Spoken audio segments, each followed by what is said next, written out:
Now I've drawn a rough outline of how I want my tree to be. This is one tone of the grey I want to start with.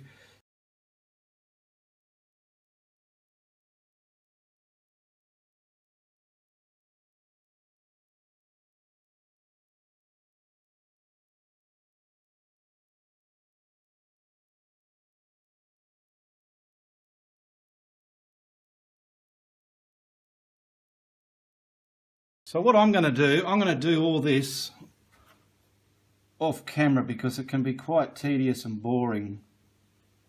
Okay. Alright, I'm just finishing the thickness of the tree. I've added a bit of angled foreground there as well. We'll start bringing this tree to life.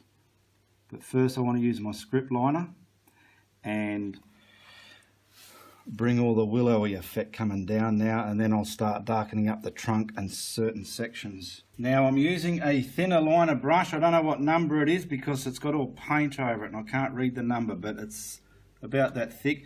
I'm moistening up this paint now so as this script liner can get the paint on there, and then we'll start. This is going to be my tedious bit, but I want these to be really pointy, willowy bits of stuff coming down.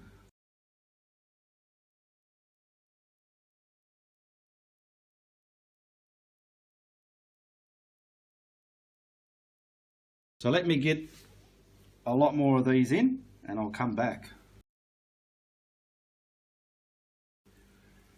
Alright, I've pretty much finished with that tone. Now I've mixed up some white into some black again, but it's just a tad darker than that because, like say this side of the tree, I want it to be a bit darker, not too much darker. I don't want the whole thing to be a big black foreground at the front, you know.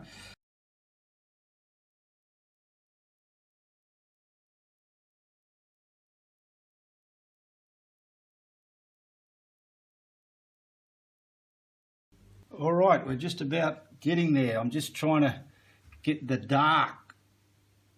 I want a nice amount of dark over here.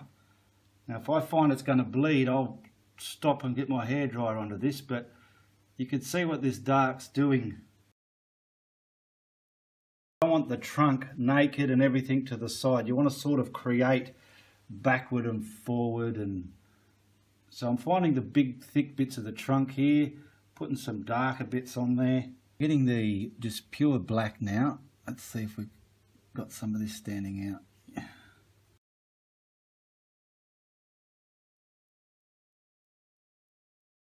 Alright, what do you reckon, Steve? We'll leave it at that, eh?